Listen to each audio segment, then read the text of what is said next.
The Kerala story. ये film Kerala के ऐसे काले सच को सामने लाकर रखती है जिसको देखकर पूरे देश में हंगामा मचा हुआ है। लेकिन सवाल ये उठता है, इस फिल्म में जो दिखाया गया है क्या उसमें कुछ सच्चाई है या फिर सब कुछ झूठ है? आइए थोड़ी सी रिसर्च करके पता लगाते हैं कि क्या सच है और क्या झूठ।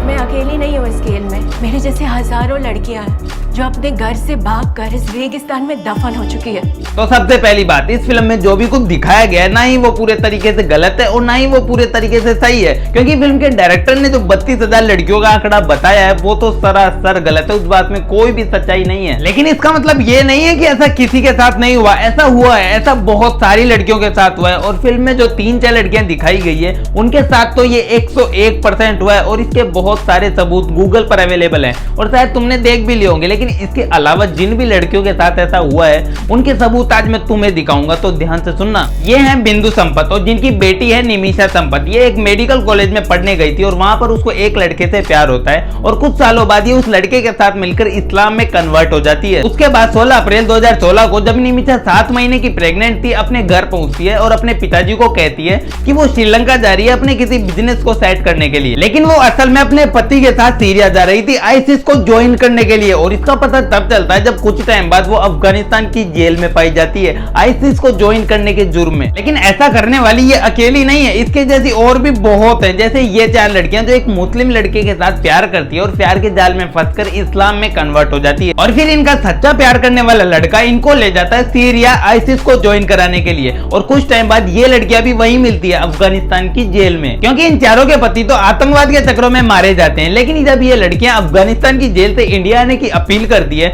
तो इंडियन गवर्नमेंट इनको एक्सपेक्ट करने से मना कर देती है, क्योंकि ये अब आईसिस का हिस्सा बन चुकी हैं। लेकिन ये तो वो लड़कियां हैं जो अपनी मर्जी से प्यार के जाल में फंसकर इस्लाम में कन्वर्ट हो जाती है। लेकिन कई लड़कियां ऐसी भी है जिनको जबरदस्ती फोर्सफुली इस्लाम में कन्वर्ट किया जाता है। एग्जाम्पल के तौर पर न्यूज 18 की रिपोर्ट देखिए जिसमें बेंगलुरु से 2018 में एक लड़की हाई कोर्ट में कंप्लेन करती है कि एक लड़के ने उसकी गंदी वीडियो रिकॉर्ड करके उसको ब्लैकमेल किया है और ब्लैकमेल करके जबरदस्ती उसको इस्लाम में कन्वर्ट कर दिया और फिर शादी बाद उस पर जुर्म करता था, उसको मारता था, पीटता था। लेकिन लड़की किसी ना किसी तरीके से उस घर से बचकर भाग जाती है और फिर रिपोर्ट दर्ज कराती है। लेकिन ये तो वो लड़कियां हैं जिनके साथ ऐसा हुआ है और उसके प्रूफ अवेलेबल हैं। लेकिन ऐसी बहुत सारी लड़कियां हैं जिनके साथ ये हो चुका है पर उसकी कोई भी रिपोर्ट अवेलेबल नहीं है। इसी तरह केरला में भी ऐसी बहुत सारी लड़कियां हैं जिनके साथ ये सब हो चुका है, चाहे जबरदस्ती हुआ हो चाहे फिर प्यार के जाल में फंसाकर हुआ हो। क्योंकि केरला की 2001 की रिलीजन वाइज जनगणना के हिसाब से 2001 में केरला में 56% हिंदू थे, 12% मुस्लिम थे और 19% क्रिश्चियन थे। लेकिन जब 2011 में केरला में दोबारा से रिलीजन वाइज जनगणना हुई तो 54% हिंदू मिले, 26% मुस्लिम मिले और 18% क्रिश्चियन मिले। और इसी के साथ टाइम्स ऑफ इंडिया की रिपोर्ट के अनुसार भी केरला में 2001 से 2011 तक 10% की मुस्लिम ग्रोथ देखने को मिली है।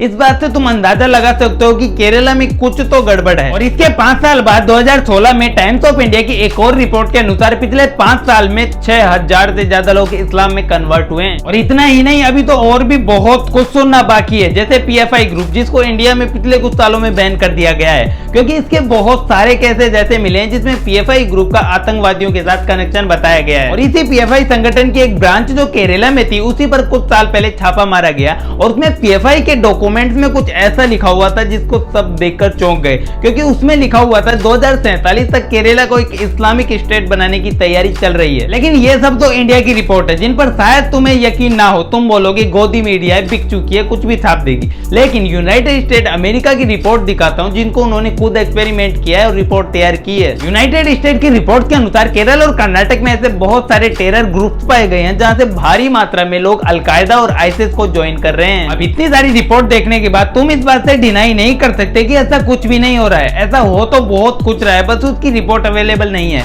और ये तो मैंने कुछ रिपोर्ट दिखाई है, लेकिन ऐसी बहुत रिपोर्ट्स हैं जो साबित करती है कि ऐसा केरला में नहीं बल्कि पूरे इंडिया में हो रहा है। और अब इतनी सारी रिपोर्ट देखने के बाद भी तुम इस बात से डिनाई कर रहे हो कि नहीं ऐसा तो कुछ ही नहीं हुआ, केरला स्टोरी मूवी पूरी झूठी है, तो इसका मतलब यही निकलता है कि तुम जानबूझकर अंधे बन रहे हो। लेकिन अगर तुम इस चीज में मानते हो कि हाँ ऐसा सच में हुआ है, केरला स्टोरी मूवी पूरी सच है, तो अभी भी मौका है। सावधान हो जाओ। और मेरा सावधान होने से मतलब ये नहीं है कि मैं किसी रिलीजन को ब्लेम कर रहा हूँ, नहीं, मैं किसी रिलीजन को ब्लेम नहीं कर रहा। और कभी भी कोई रिलीजन गलत नहीं होती, गलत होते हैं कुछ लोग जो किसी रिलीजन में रहकर उसको बुरा बना रहे होते हैं, बाकी पूरी रिलीजन में कभी कोई गड़बड़ नहीं होती। और इस बारे में तुम क्या सोचते हो मुझे कमेंट बॉक्स में जरूर बताना। वीडियो पसंद आया तो लाइक कर देना, नहीं पसंद आया तो डिसलाइक कर देना, और ज्यादा पसंद आ गया हो तो सब्सक्राइब कर देना। मिलते हैं नेक्स्ट वीडियो में। जय हिंद, वंदे मातरम।